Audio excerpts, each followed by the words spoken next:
Chapter 38. I get up and crawl into a barn, where I am in danger of perishing. Through the fear of the country people, their inhumanity, I am succoured by a reputed witch, her story, her advice. She recommends me as a valet to a single lady, whose character she explains. But as I lay ruminating, my passion insensibly abated.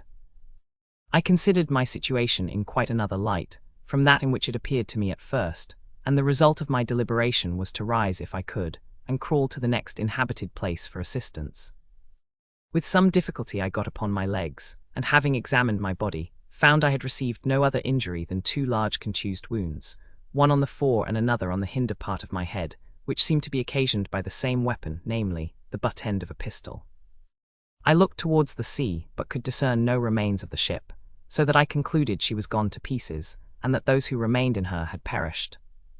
But as I afterwards learned, the gunner, who had more sagacity than Crampley, observing that it was flood when he left her, and that she would probably float at high water, made no noise about getting on shore, but continued on deck in hopes of bringing her safe into some harbour, after her commander should have deserted her, for which piece of service he expected, no doubt, to be handsomely rewarded.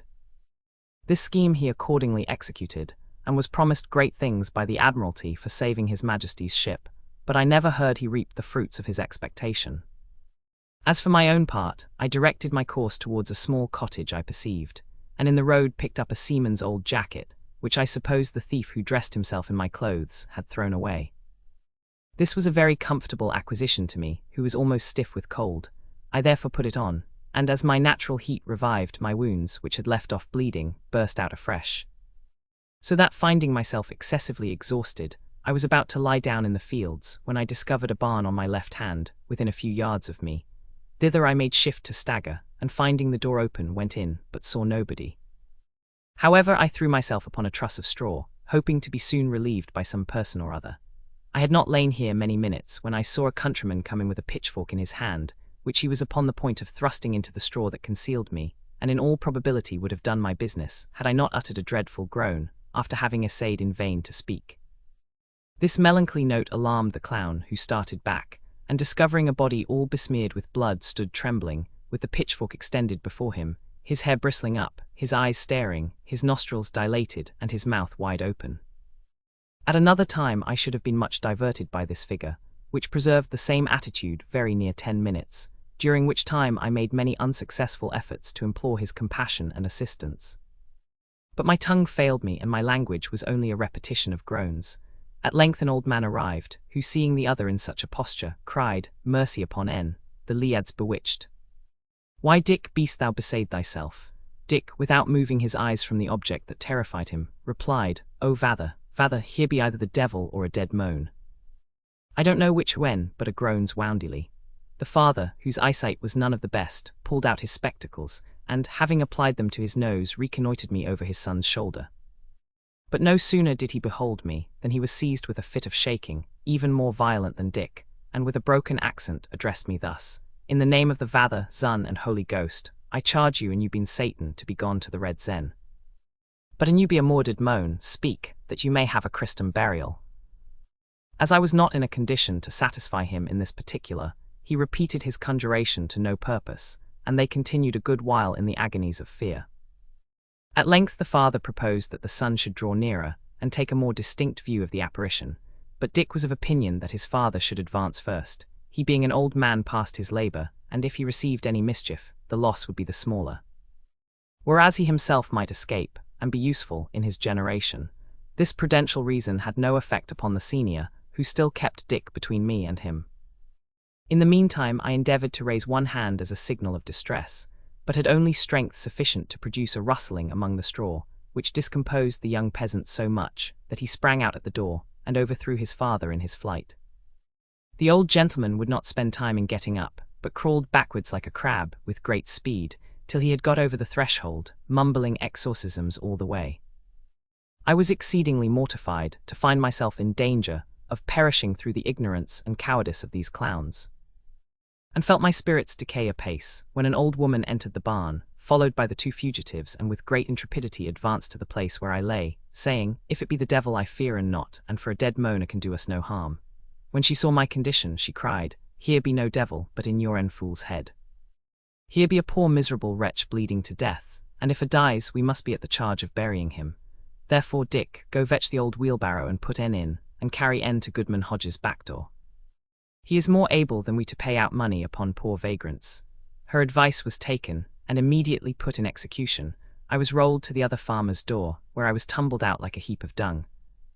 and should certainly have fallen a prey to the hogs, if my groans had not disturbed the family, and brought some of them out to view my situation. But Hodge resembled the Jew more than the Good Samaritan, and ordered me to be carried to the house of the parson, whose business it was to practice as well as to preach charity.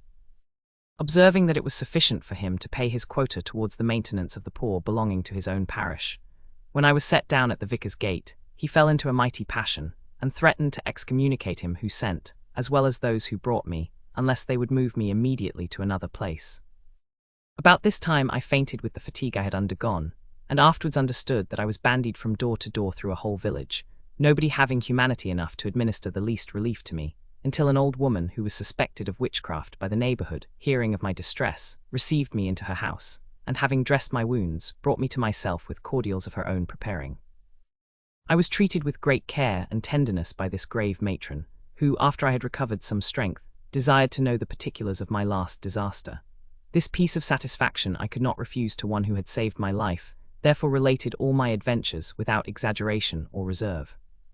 She seemed surprised at the vicissitudes I had undergone, and drew a happy presage of my future life from my past suffering, then launched out into the praise of adversity, with so much ardour and good sense, that I concluded she was a person who had seen better days, and conceived a longing desire to hear her story.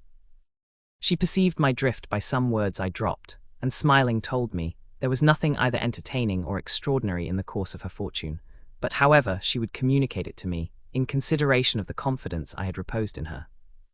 "It is of little consequence," said she, "to tell the names of my parents who are dead many years ago. Let it suffice to assure you they were wealthy and had no other child than me, so that I was looked upon as heiress to a considerable estate, and teased with addresses on that account. Among the number of my admirers there was a young gentleman of no fortune, whose sole dependence was on his promotion in the army, in which at that time he bore a lieutenant's commission. I conceived an affection for this amiable officer, which in a short time increased to a violent passion, and without entering into minute circumstances, married him privately.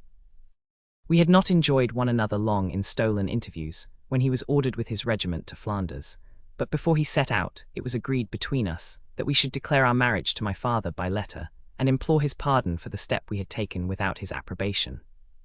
This discovery was made while I was abroad visiting, and just as I was about to return home, I received a letter from my father, importing that, since I had acted so undutifully and meanly as to marry a beggar, without his privity or consent, to the disgrace of his family as well as the disappointment of his hopes, he renounced me to the miserable fate I had entailed upon myself, and charged me never to set foot within his doors again. This rigid sentence was confirmed by my mother, who, in a postscript, gave me to understand that her sentiments were exactly conformable to those of my father, and that I might save myself the trouble of making any applications, for her resolutions were unalterable. Thunderstruck with my evil fortune, I called a coach, and drove to my husband's lodgings, where I found him waiting the event of his letter. Though he could easily divine by my looks the issue of his declaration, he read with great steadiness the epistle I had received, and with a smile full of tenderness, which I shall never forget, embraced me, saying, "I believe the good lady your mother might have spared herself the trouble of the last part of her postscript.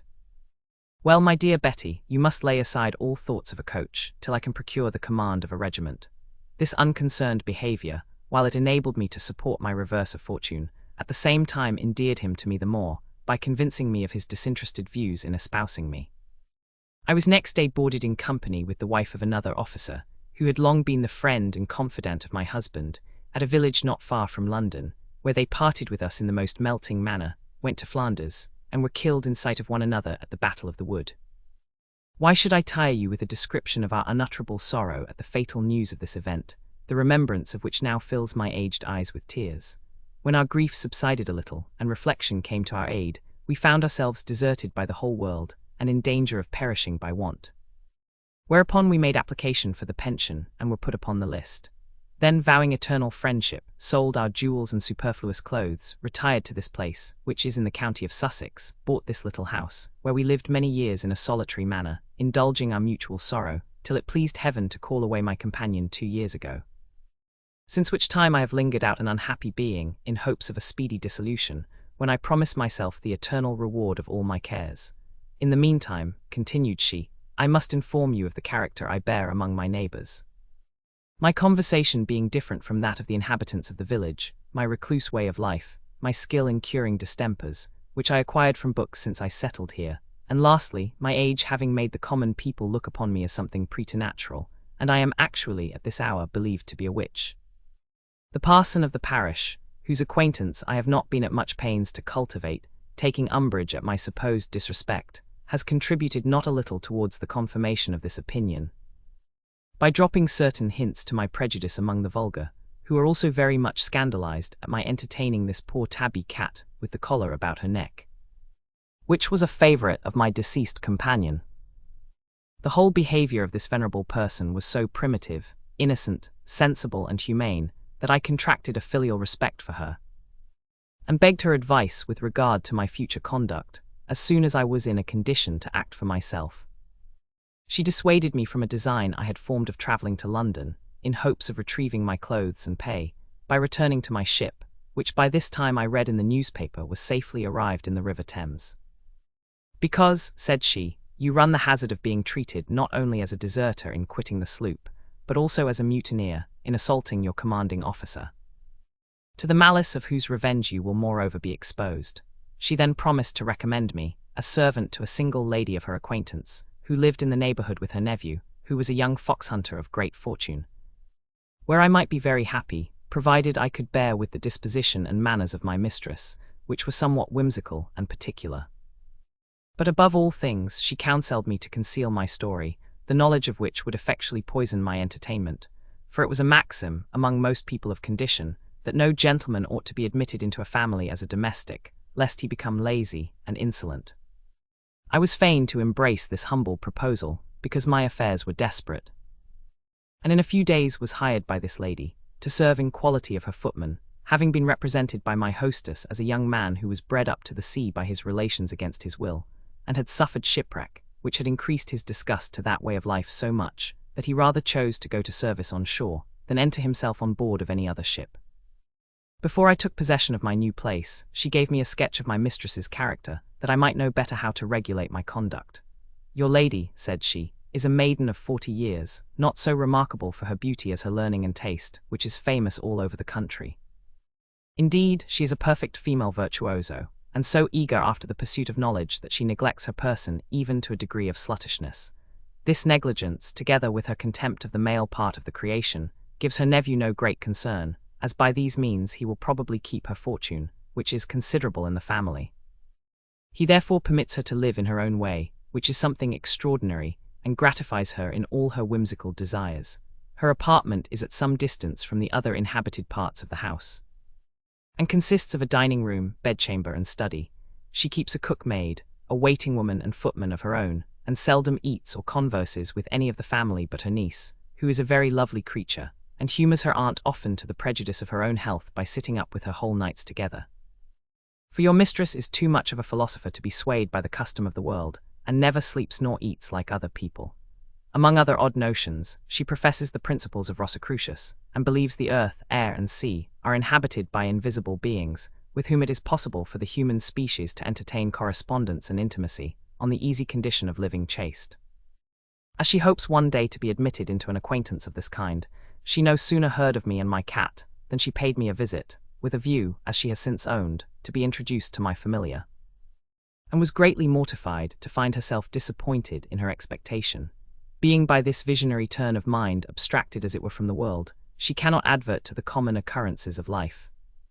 and therefore is frequently so absent as to commit very strange mistakes and extravagancies, which you will do well to rectify and repair, as your prudence shall suggest.